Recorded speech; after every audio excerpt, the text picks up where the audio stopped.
सालै मेरो प्रश्न के छ भने जसले 25-26 अर्ब भन्दा माथिको बजेट हैन काठमाडौँ महानगरपालिकाको त त्यत्रो बजेट हो। त्यो बजेटको 30% पनि खर्च गर्न सकेन।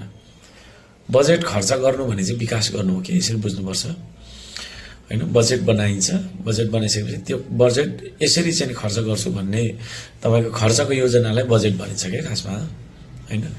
इन्कम त्यत्रो हुने, तर उहाँले गर्नुभएको कुरा के हो त 3.5 वर्षमा भन्दाखेरि कहीँ कतै तपाईको चाहिँ नि त्यो हैन फुटपाथको कुराहरू अलिकति गर्नुभयो। त्यो सिवाय उहाँले त्यत्रो ठुलो बजेट भएर केही पनि गर्न सक्नु भएन। त्यसले के देखाउँछ भन्दाखेरि एउटा असल योजनाकार हो कि होइन भन्ने कुराहरू देखाउँछ के। धरान उपमहानगरपालिकाको भनेको अहिलेसम्मको धेरै भन्दा धेरै बजेट बनाएको भनेको हामीले 2 अर्बको बनाएका छौं। कहाँ 25 अर्ब, कहाँ 2 अर्ब।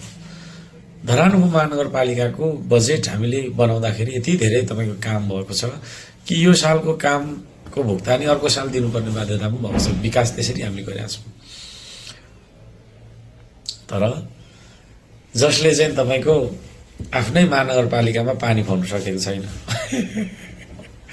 हैन। मेलाम्ची सेलाम्ची के भन्ने संघीय सरकारकोदेखि लिएर हरेक कुराहरू त्यहाँ छ र पनि 25-25 अर्बको बजेट लिएर पनि पानी खुवाउन सकेको छैन।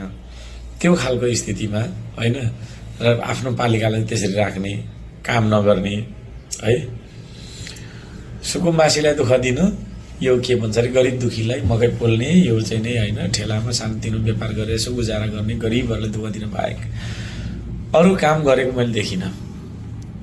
एक समय यस्तो थियो तपाईको के भन्छ रे काठमाडौँ दुर्गन्धित भएर बीबीसी र सीएनएन ले सम्म कभर गर्यो।